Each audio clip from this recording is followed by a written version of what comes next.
खड़ी पहाड़ी जो बर्फ से पूरी ढकी हुई, जिसके ऊपर पाकिस्तान के बंकर, उनके आर्मी की सेना का कब्जा वहां पे ट्रूप्स का था। हमारे देश की जीत के लिए ये इतना क्रिटिकल, अगर टाइगर हिल की पहाड़ी की चोटी हमारे कब्जे में नहीं आती, हो सकता है हम कारगिल का युद्ध हार जाते। इसलिए वॉलंटियर किया। ये क्या बोला अपने लीडर्स को कि मैं चढ़ जाऊंगा इस पहाड़ी पे। उस समय लोग सोचने लगे यार ये लड़का अकेला 16,500 फुट बर्फ से ढकी हुई पूरी पहाड़ी, खड़ी पहाड़ी। एक्चुअली पाकिस्तान भी प्रिपेयर्ड नहीं था।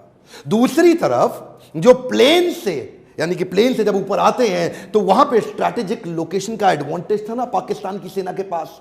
कोई नीचे से सामने आएगा तो ऐसे उड़ा देंगे उसको, लेकिन वो सोचे नहीं कि पीछे खड़ी पहाड़ी से भी कोई आ सकता है, और वहीं इसने वॉलंटियर किया, अपने साथ कुछ लोगों को लिया। दूसरी तरफ से सुबह 4 बजे कंफ्यूज करने के लिए फायरिंग हुई तो सेना का वहां ध्यान गया, लेकिन पाकिस्तान की सेना बड़ी स्मार्ट थी। उन्होंने कहा पीछे भी जाकर के देखो कि कवर करने के लिए कोई पीछे तैयारी तो नहीं है, और इसका 60 फुट बचा था योगेंद्र सिंह यादव का, कि ऊपर से पाकिस्तान की सेना को पता लगा तो उन्होंने इनके ऊपर गन फायर करनी शुरू कर दी, और एरियल गन फायर से 3 गोलियां लाके इसके कंधे के पास लगी। ये रुका नहीं, ये वही रात के समय बर्फ के बीच में अपनी मजबूत पकड़ बनाए रखा और धीरे धीरे चढ़ता रहा। रात भर धीरे धीरे चढ़ता रहा। जरूरी नहीं जो सारी रात जागता हो वो आशिकी हो सकता है अपने देश के लिए मरने मिटने वाला सिपाही हो। ऊपर चढ़ गया, और चढ़ा, ना केवल चढ़ा, उसके बाद पहला ग्रेनेड फेंके इसने दुश्मनी बंकर को उखाड़ दिया, दूसरे ग्रेनेड से दूसरे बंकर को उखाड़ा। इतने में पीछे से सेना की हमारी दूसरी टुकड़ी आ गई इसको सपोर्ट करने के लिए। दूसरे राउंड में लड़ाई चालू हुई। 16 गोलियां लग गई इसको, और 16 गोलियां लगने के बाद पूरा शरीर छल्ली छल्ली।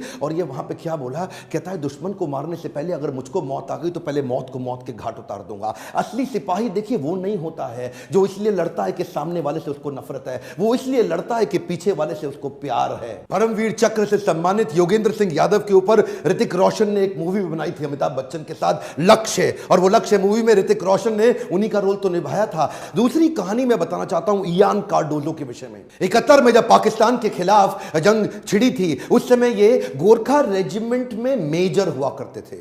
गोरखा रेजिमेंट के मेजर दिल से बहुत साहसी, शरीर से बहुत शक्तिशाली, और जब निकल पड़े एक दफा लैंडमाइन, एक बारूदी सुरंग फटने से इनका एक पांव फट गया।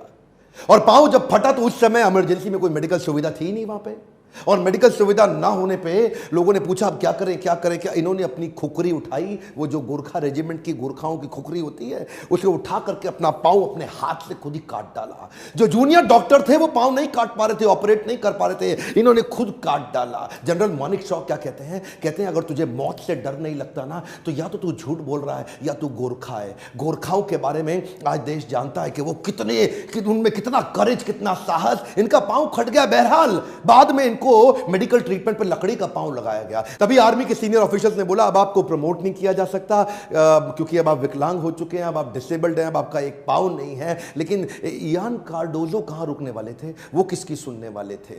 लकड़ी का पांव लेकर के अपनी फिटनेस को बिल्ड करने में लग गए, और बोले कि जिसके पांव है ना दोनों, उसके साथ मेरी रेस लगवा दो, मैं उसको हरा दूंगा। और वही हुआ। वो लकड़ी का एक पांव लेकर के इतना तेज भागते कि जो बिल्कुल मेडिकली फिट है उसको भी पछाड़ देते।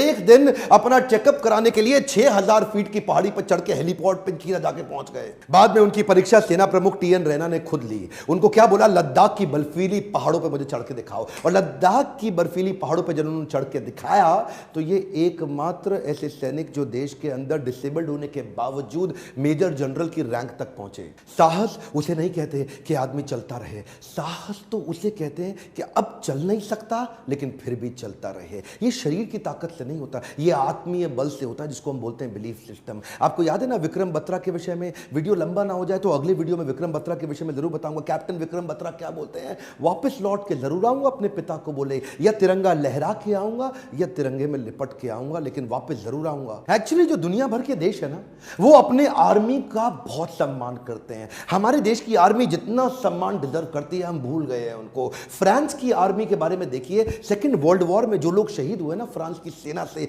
ये लोग क्या करते हैं, 11वें महीने की 11 तारीख को सुबह 11:11 पे ये लोग क्या करते हैं, खड़े हो जाते हैं मौन में उन सबको याद करने के लिए जो शहीद हो गए। यानी कि पूरा देश उस शहीदी दिवस को बड़े दिल से मनाता है। कोरिया में जाइए ना, नॉर्थ कोरिया में, नॉर्थ कोरिया का जो तानाशाह है उसने 65 लाख लोगों को आर्मी की ट्रेनिंग दी अपने देश में। 10 लाख लोग एक्टिव हैं आर्मी में, लेकिन 55 लाख लोग रिजर्व, अपना काम धंधा कर रहे हैं लेकिन आर्मी के लिए रिजर्व है, जिस दिन जरूरत पड़े आ जाएं। इसे कहते हैं आर्मी की रिस्पेक्ट। आप अमेरिका में जाइए, अमेरिका में अडॉप्ट अ ग्रेव का सिस्टम उन्होंने चालू किया है कि जो भी जितने भी लोगों को जो शहीद है ना अमेरिकन सोल्जर्स, उनकी ग्रेव को अडॉप्ट करने का सिस्टम बनाया कि एक आदमी एक ग्रेव को अडॉप्ट करेगा ताकि जीवन भर उसका सम्मान किया जा सके, रिस्पेक्ट किया जा सके। हमारे देश में क्या हो रहा है, हमारे देश के जो राजनेता है ना, पॉलिटिकल पार्टी, पॉलिटिकल लीडर्स, उनके स्मारक तो बनाए जा रहे हैं बड़े बड़े वीआईपी, मिलिट्री लीडर के स्मारक को कोई पूछता ही नहीं, और बनता भी है तो किसी गांव के अंदर ऐसे कोने में कहीं बनता है जहां पे जाके पशु पक्षी वहां पे मल मूत्र त्यागते, कोई इस पर ध्यान नहीं देता।